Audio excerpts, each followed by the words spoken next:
Hello, everyone. Good afternoon. I hope you guys are doing great today. My name is Attorney Odunlami. I'm an immigration attorney from the Odunlami Law Firm in Cedar Knolls, New Jersey. Although we are physically located in New Jersey, we serve clients in all 50 states of the United States, and we have clients abroad too who are trying to get an immigration benefit and want to come into the United States, so we can also assist them.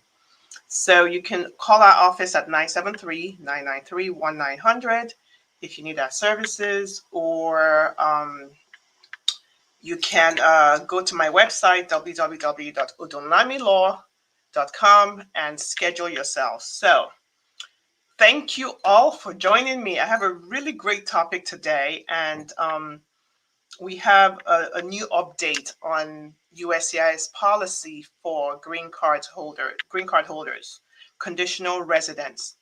And apart from that, I also want to give you a Christmas holiday message. So if you have a family member who is an immigrant, or you have friends who are immigrants, it's a good time for them to tune in. And if they can't tune in, then be sure to forward this. So let me start. If you're here, please join me, comment, and let me know that you're here. For those joining me for the first time, please let me know that you're joining for the first time. Let me know where you're joining me from, all of you. And thank you so much. So serious talk, right? I had a few consultations that made me feel that the topic I'm going to go into later on, but I just want to say this first. So I had quite a few consultations, and for some reason, I feel that I need to really talk about this because it is really, really important. Thank you, Kay, for joining first time from Niger. Okay. So basically, this is what it is, right? I've gotten over the years, we've gotten people who have come for consultations at my firm. They have either been denied denied because they had a previous filing with either an attorney or with a paralegal, right? Now, a lot of times they say that for the paralegals, they didn't know that the person was a paralegal until the case was concluded, or maybe when they were trying to get additional information, they realized the person was not an attorney, right? And some of them actually have attorneys who work on the cases. But at some point, the case is denied, right? And so they come to me and I'm trying to figure out why it was denied. And then that's when they tell me things like the attorney or the paralegal made up the story, right? And the attorney or the paralegal told them to say this. And they are saying that that's not what happened. And so this is actually a frequent, it happens, so I want to put a caution to people out there because a lot of immigrants are being taken advantage of. So what happens is you come into the United States, you don't know anybody, and then there's this friend or family who is eager to give you the lay of the land. Oh, this is what you should do. This is how you should move forward. And they give you a name of somebody to help you, right? And then later on, you find out the person has been arrested by the government for fraudulent immigration claims, or they've been, you find out that they're not lawyers, or even the ones who are lawyers have been arrested. And let me tell you this. If there's a probe against somebody who is involved in immigration fraud, and that person represents you, your case is going to come under scrutiny. And a lot of times, as they go down, your case goes down as well. So what I want to tell you today, this is my Christmas message to you guys before I go into what I want to talk about. This is my Christmas message for you guys. 2024 is coming up. You owe it to yourself to do a due diligence check on the people who are working on your immigration processes, because it's not an excuse to immigration that I didn't know, I didn't know this person was not a lawyer. I didn't know this person was a lawyer, but a fraudulent lawyer. If somebody is encouraging you to break the law, that's a good sign that that's not a person you should be working on your immigration case with you. If somebody is making up stories for asylum, making up stories for VAWA, making up stories for U visa, T visa, whatever, that is a good sign that that's not somebody you want to work with, because they're unethical. And when they go down because they're breaking the law, your case goes down with them. And your excuse is that you didn't know is not going to be accepted. So I did a consultation, a few weeks ago with somebody who said they had gone for a marriage interview, and the officer said, well, that they know the attorney that represents them, that represented them with the filing of the petition. They actually didn't go with the attorney, and that attorney files a lot of sham marriage cases, right? A lot of frivolous asylum cases. So even though that attorney was actually not even arrested for anything, but USCIS is noticing that this attorney is coming in with a bunch of nonsense cases. And so they're already, projecting into the new case. Even though this person, I believe actually that their case was a really valid case, but there was a lot of projection. They already assumed that the person was dishonest. They assumed that the person's case was fake, and any red flags, right, allow them just to go down the rabbit hole of thinking this case is not, a real valid case. And I felt so sorry for this person when they came, because their case had been denied. And I listened to the case and I'm like, why would they deny this case? And the reason they denied that case is because they had a fraudulent attorney who had been filing a lot of fake cases, sham marriages. Another thing you need to know is that USCIS has a lot of investigation on these people. They may not show up right away, but when they show up in a year, 2 years, if they represented you, you're going down. So your duty to yourself in 2024 is to look into who is filing your case for you.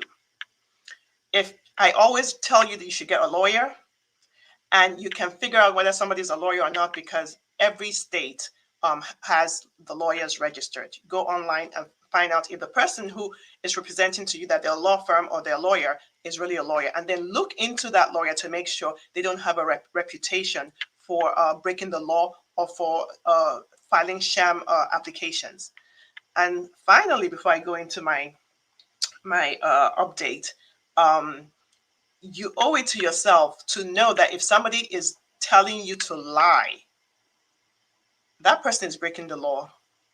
Whether they're an attorney or paralegal, don't join them, because your case is so important and you want to be with somebody who can help you work on your case and make it compelling without telling you to lie. Okay?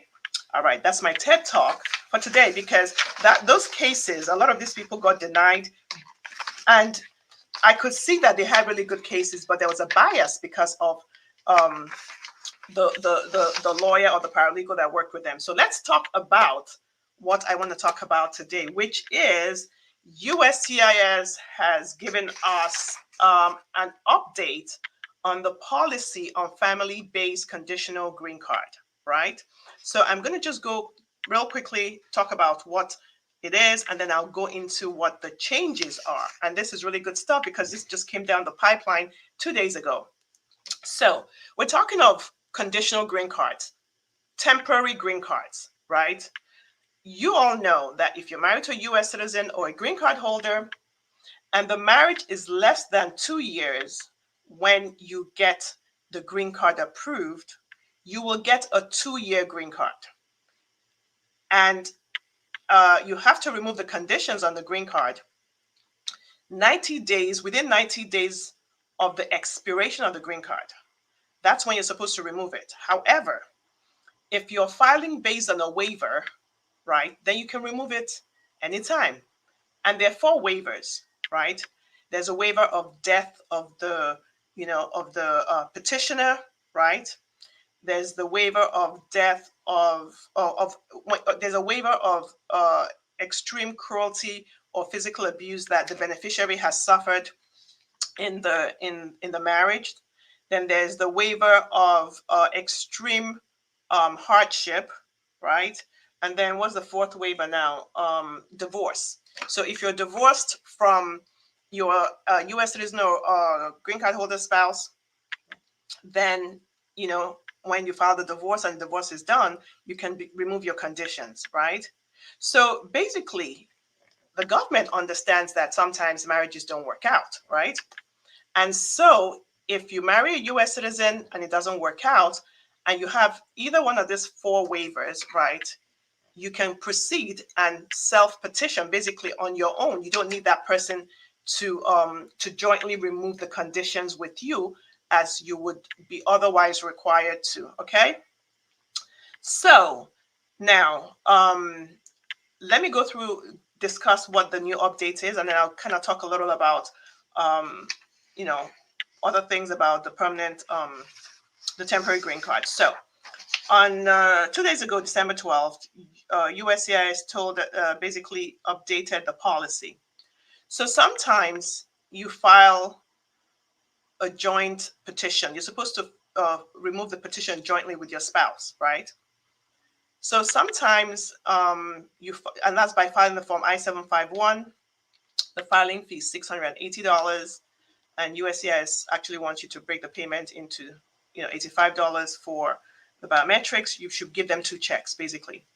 So now sometimes when you file the joint removal of conditions, you file it with your spouse, but at some point the relationship is not working out, or maybe it wasn't even working out before, but you've decided that you want to file on a waiver of extreme cruelty and abuse. So what USCIS is doing now, what they say in the new policy, is that they will put a new receipt number for that waiver, and they will apply the safe address handling procedure, right? So you guys know what the safe address handling procedure is, which is that you can provide them a safe address where they can send your information to, so that your abuser does not have any information on that. And of course, they're required to keep this filing, the extreme cruelty and physical abuse waiver filing, they have to keep it confidential, right? So your abuser is not going to know. And, that's the same thing they do for the VAWA cases, right? So now USCIS is also implementing another policy, which says that if the conditional permanent resident requests to change the filing basis at an interview, the interviewing officer should conduct the interview and adjudicate the petition after providing the conditional permanent resident an opportunity to submit evidence in support of the new filing basis. So how does this play out? So sometimes you file a joint petition with your spouse, but at the time you call for the interview, the relationship has broken down. Your spouse, your American spouse or green card holder spouse, is not showing up for the interview. And so you go for the interview on your own, and you want to tell the officer at this point that you're no longer doing a joint filing, but you're updating it to do a filing based on with a new basis, right? And at that point, USCIS, the new policy is saying that the officer would go ahead and do the interview, but they will provide you with the opportunity to submit evidence to support the new filing basis, and then they will adjudicate the petition. So now the third policy that USCIS is implementing is when you withdraw the waiver, so based on battery or extreme cruelty. So say you filed a waiver based on battery or extreme cruelty, and then you change your mind. You now want to do it jointly with your spouse. So USCIS is saying that if you're going to do that, that you first have to withdraw the waiver based on joint or extreme cruelty. You have to withdraw it first, and then you have to file a new joint form I-751. You got it? Did everybody get all of this? Yeah? All right, good. So let's talk about I-751. So we have, I have a lot of clients that come here, they've gotten their temporary green card. And I'm going to talk about two kinds of clients. The ones who say, well, I got a green card before, it's not a big deal. And I'm just going to go for, not prepare for it, right? So I want to caution those people that many, many, many people lose their temporary green card. It's not uncommon. The temporary green card is exactly what it is, temporary. For you to get the permanent 10-year green card, you must meet the evidentiary requirement, right? So you need to take it serious. Just because you got the green card the first time does not mean that you're going to get an automatic shoo-in for the 10-year green card. As a matter of fact, USCIS gets this opportunity to take a look at your relationship again to make sure it's bona fide. And they get another opportunity when you do your naturalization, if you're doing it based on a 3-year, based on the fact that you're with your spouse, they will take another look at it. And even if you're doing it after 5 years, which is you're now doing it without a requirement that you be married to your spouse, USCIS will always look back at that relationship, if they wish to make sure that the basis of the green card that you got was a bona fide marriage. And as I've told you guys before, and I say it again and again, a sham marriage is a death sentence to getting a green card. That's it. No green card. If USCIS finds that you have a sham marriage, you're not going to get a green card filing through. And you're not going to get a green card approved by your family, employer, whichever way. So it is a sham filing, and your marriage is not a sham marriage. You should fight it. Fight it. All right? Don't ignore it. So Alaji says, hello, if I'm the best lawyer in US, you changed my life. Absolutely. Thank you so much. And your team, you're the best. Thank you, Alaji. It's my pleasure. It's my passion. I'm so glad that we're able to assist you. Hello, Fatu. Hello, Abosade in Louisiana. Hello, Prince Walker from Connecticut. And hello, people from Instagram. For some reason, Instagram is, I don't know if I'm still on Instagram Live. I don't know if you guys have seen me, but it's not really showing me people. So going back to the 751, right? So the other group of people are those who they're in a bad relationship, but they are stuck there because they are afraid that they won't get their permanent green card, and they continue to suffer. They continue to be gaslit. They continue to be in a toxicity that is causing them mental anguish and maybe even physical anguish. And you need to know that there are waivers available. If you are in a toxic relationship, you can do it on your own. You can choose to live with this person if you choose to. You can choose to move out. It doesn't matter. But the important thing is that you have options, okay? You have options. So let's talk about the requirements of the I-751. Okay, well, number one, bona fides. Bona fides. USCIS is now looking at this relationship like you've had 2 years with a green card. So you cannot say, well, I didn't have a social, so I couldn't do this. I couldn't join the lease. I couldn't get a bank account. You can't say that anymore because you must have had a social at this point. You have a green card that allows you to work. So at this point, USCIS is looking for you to update the prior information you give them in terms of bona fides, right? You want to show them that you guys are a couple. You hold yourself out to the public to be a couple. You have lots and lots and lots of pictures, doing things with people on your own. If you're going on vacation, great. If you are going to amusement parks and whatever it is you're doing, they want to see a slice of your life, right?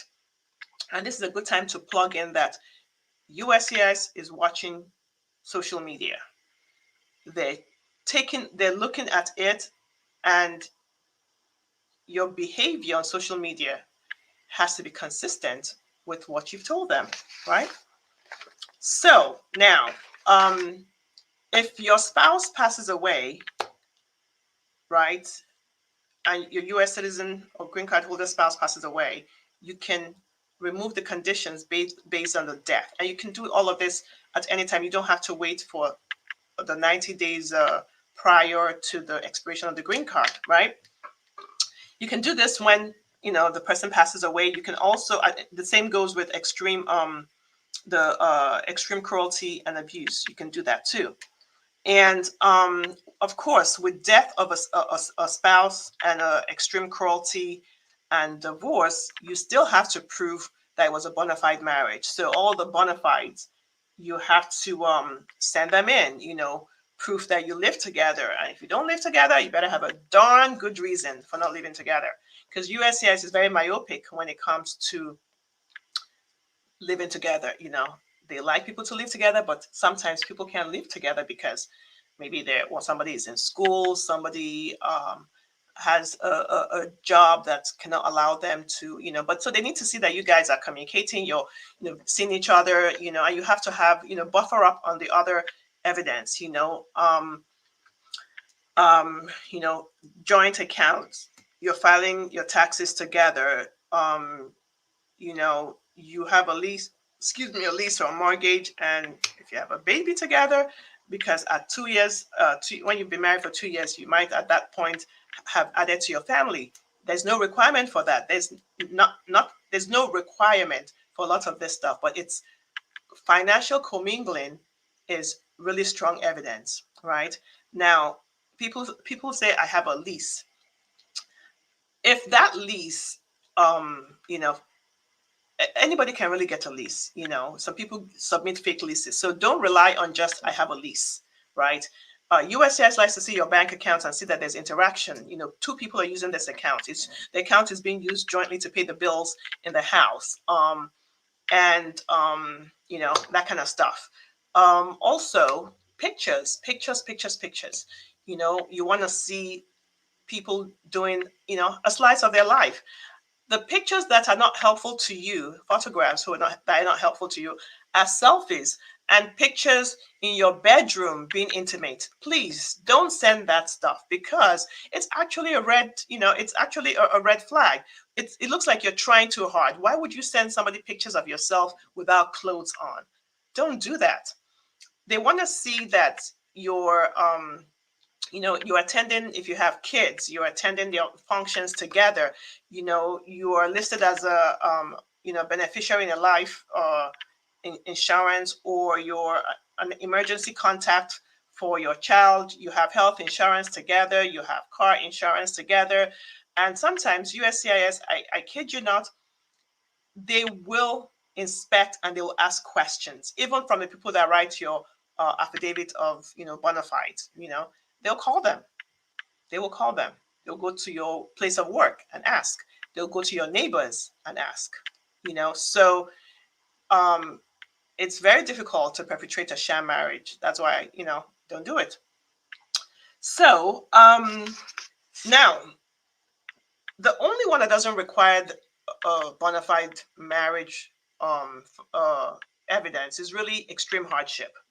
You know, you have to show that you suffered extreme hardship during the conditional residency period, and that you would suffer extreme hardship if you had to leave the country, and that this hardship has to have been suffered during the conditional residency period.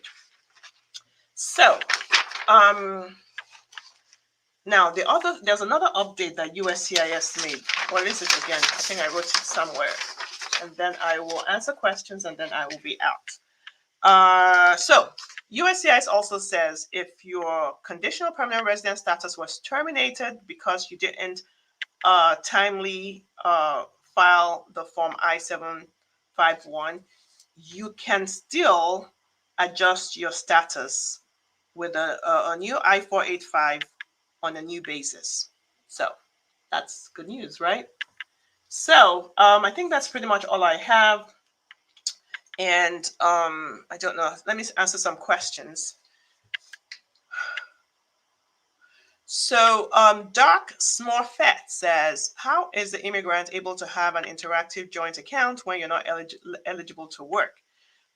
Doc Smorfett, that's a really good question. But Doc Smorfett, there's some banks that do not require you to, if you're not working, but you open a bank account and there are two debit cards, both of you are using the debit cards, it shows that, there's interaction, right? Even if you're not working, but remember, we're talking of I-751. So let's get to I-751. When you file the I-751, which is a topic of this conversation, you would have had a green card, you would be working. Okay, so that's not an excuse, which is what I said at the beginning, right? But for those who are not working or cannot work, you can still prove bona fide. Having a joint bank account is just one. But I also want you to know that, you can have a joint bank account and show that that bank account is being used by both of you. So whether or not you're able to work has no relevance to showing that both of you use that account, right? And I know people say, well, some banks will not allow you to be, to open an account if you don't have a social. Well, my answer is there's some banks that will allow you to. Okay, check them out. I think Bank of America will allow you to open an account if you don't have a social, right? And some banks may take an IT number. So and even if you're not using a bank account, which I really think is really good evidence, because you want to give yourself, the best opportunity to get this to meet your evidentiary burden. If you don't have one evidence, make sure that you make up with other evidence. For instance, if you go on vacation and you can show that, the flight tickets that both of you stayed in the same hotel. If you, if you're, doing things together, with other family members, friends, co-workers, you're out there, everybody knows that you're a couple, that's helpful. So it's not just one thing. There are many ways to prove a bona fide marriage. And remember, if you're called for an interview, all the things you submitted will not be the main basis for the disposition of your case.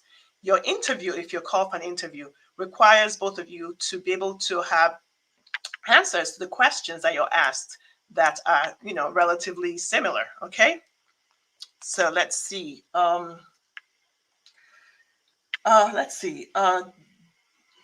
Dippa says, my sister emailed you, but you are yet to respond, so she can sign the retainer. So Dippa, I don't know your sister, and if you want to email, please email support@odunlamilaw.com. Don't email me personally, email the firm, because there's somebody who handles all of that, okay? And I'm sorry we haven't reached out to her. I will, if I knew your sister's name, I would actually put that information, but she can call my office 973-993-1900 and follow up with that. Okay. Fatu says, did I need a psychiatrist evaluation to prove emotional abuse? It depends, Fatu. It's always helpful, but your evidence really depends on your case. Sometimes we have people who have such great evidence, such as, for instance, you have some kind of like a restraining order, or you have proof that there's emotional abuse, maybe you've been seeing a therapist on your own. In that case, it depends. A lot of times it's we review the case and we determine whether somebody needs a psychological evaluation. But I would tell you that with emotional abuse cases, sometimes it's hard to show what they have suffered. And I always recommend that if it's not a physical abuse case where you can show evidence of physical abuse, right? I always recommend that you do a psych eval, okay? Dikbo, she called and they're waiting on you. She called and they're waiting on me. Okay, I'm on a Facebook Live now, so when I get off the phone, I will attend to it, Dikbo. Tina Hightower Nelson. Well, thank you, Tina. I appreciate. So let's see. Any other questions? Let me see. There's questions on Instagram. Let's see.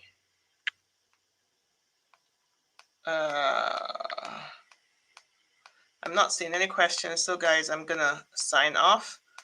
But so live for you says, will they deny me if my husband is in the hospital and can't come to the interview?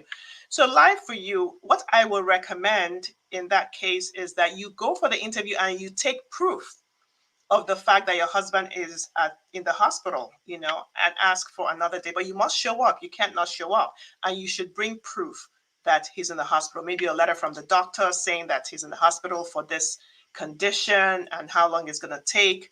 But you must show up on that day, because if you don't show up, they will say the petition is abandoned. Okay. All right. Let's see.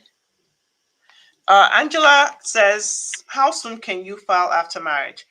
Whenever. You can file the next day if you wish to, yep.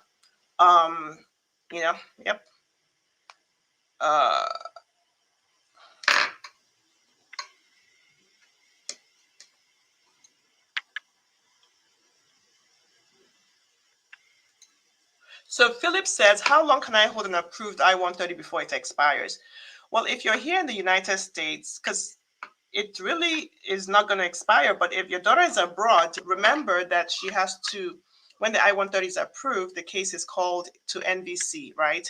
So if your daughter is approved, I am assuming she's abroad, and it's you may be doing this through consular processing. So if you are, you need to sign into the NVC portal at least once a year to make sure that your case is not terminated for lack of action. Okay, it's really important. All right.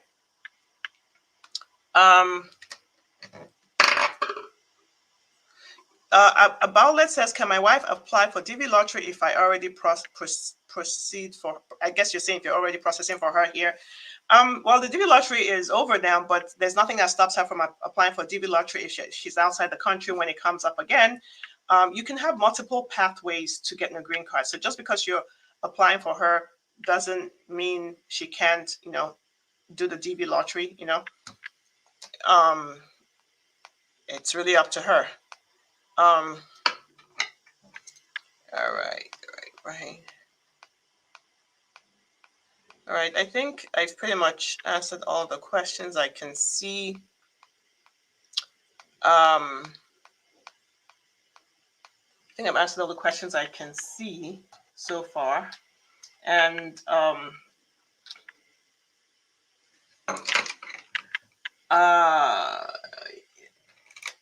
let's see. Fatu says, how much is your consultation? My consultation is $200. If you retain us, we apply that to the attorney fee. Abosade Olani says, I'm working on SJIS and my parents still live together. Does it matter?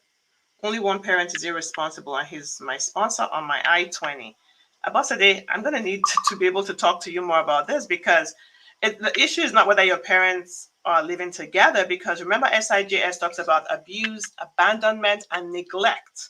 Okay, so it's not whether your parents are living together, it's whether you've suffered abuse, abandonment, or neglect. But the issue now is the portion that talks about you cannot be reconciled with that parent as a result of the abuse, abandonment, and neglect. And for that, I really need to know more about what your case is about. Okay, so if you want to get our assistance, feel free to call us 973-993-1900. All right, thank you, Adijat. Thank you guys for joining me today. And this is really important topic that I covered, especially the earlier part where I discussed you being responsible for vetting the person that files your petition. You need to vet them properly, because if they have a bad reputation with USCIS, that can be, they can, put that on your case and make assumptions about your case, which you do not want. Okay, so 2024, let's do things differently. We're going to be really responsible with our filings. If somebody files for us, you're going to get a copy of it so that if you need to get another attorney, they know what has been done on your case. All right. I wish you guys very great, happy rest of the day, happy week, and we will be in contact next week. Take care. Bye-bye.